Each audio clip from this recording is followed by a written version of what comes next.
صل على محمد وآل محمد اللهم صل على ಅಸ್ಸಲಾಮು ಅಲೈಕುಂ ವರಹಮತುಲ್ಲಾಹಿ ವಬರಕಾತು. ಬಿಸ್ಮಿಲ್ಲಾ ವಲ್ಹಮ್ದುಲಿಲ್ಲಾ ವಸ್ಸಲಾತು ವಸ್ಸಲಾಮು ಅಲಾ ಅಶ್ರಫಿಲ್ ಮುರ್ಸಲೀನ್ ವ ಅಲಾ ಆಲಿಹಿ ವಸ್ವಹ್ಬಿಹಿ ಅಜ್ಮഈನ್ ಅಮ್ಮಾ ಬಾದ್.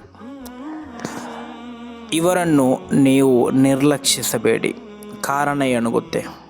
ಇಮಾಮ್ ಮುಸ್ಲಿಮ್ ರಲಿಯಲ್ಲಾಹು ಅನ್ಹುರವರು ವರದಿ ಮಾಡಿದಂತಹ ಹದೀಸ್, ಪ್ರವಾದಿ ಸಲ್ಲಲ್ಲಾಹು ಅಲೈಹಿ ವಸಲ್ಲಮರು ಹೇಳುತ್ತಾರೆ, ರುಬ್ಬ ಅಶ್ಅಸ ಅಅಬರ ಮದ್ಫೂಇಂ ಬಿಲ್ ಅಬ್ವಾಬಿ.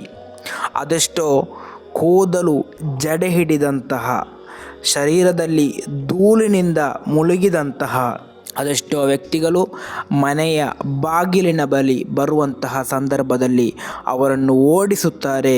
ಲವ್ ಅಕ್ಸಮ ಅಲಲ್ಲಾಹಿ ಲ ಅಬರ್ರ. ಖಂಡಿತವಾಗಿಯೂ ಅವರು ಅಲ್ಲಾಹನ ಮೇಲೆ ಹಣೆ ಹಾಕಿಕೊಂಡು ಒಂದು ಮಾತನ್ನು ಹೇಳಿದರೆ ಖಂಡಿತವಾಗಿಯೂ ಅದು ಸಂಭವಿಸಲಿದೆ.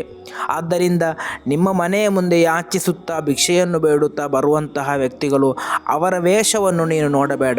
ಅವರು ಕೆಲವೊಮ್ಮೆ ಜಡೆ ಹಿಡಿದಂತಹ, ಅದೇ ರೀತಿ ಶರೀರದ ವಸ್ತ್ರಗಳೆಲ್ಲ ಧೂಳಿನಿಂದ ಮುಳುಗಿದಂತಹ ವೇಷದಲ್ಲಾಗಿರಬಹುದು ಅವರು ನಿಮ್ಮ ಮನೆಯ ಮುಂದೆ ಯಾಚಿಸುತ್ತಾ ಬರುವುದು. ಆದರೆ ಅವರ ಹೃದಯವು ಅದು ಅಲ್ಲಾಹನೊಂದಿಗಿರುವಂತಹ ಆ ಒಂದು ಆರಾಧನೆಯಲ್ಲೂ ಅಲ್ಲಾಹನ ಚಿಂತನೆಯಲ್ಲೂ ಮಗ್ನವಾಗಿರುತ್ತದೆ.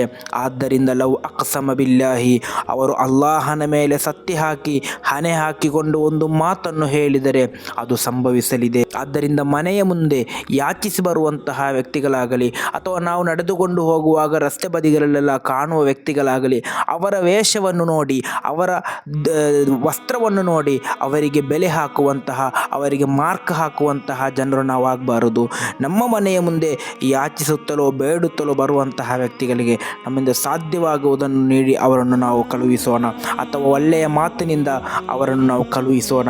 ಅವರಿಗೆ ನೋವಾಗುವಂತಹ, ಅವರಿಗೆ ದುಃಖವಾಗುವಂತಹ ಮಾತುಗಳನ್ನಾಡುವುದರಿಂದ ನಾವು ನಮ್ಮ ನಾಲಿಗೆಯನ್ನು ಸಂರಕ್ಷಿಸೋಣ.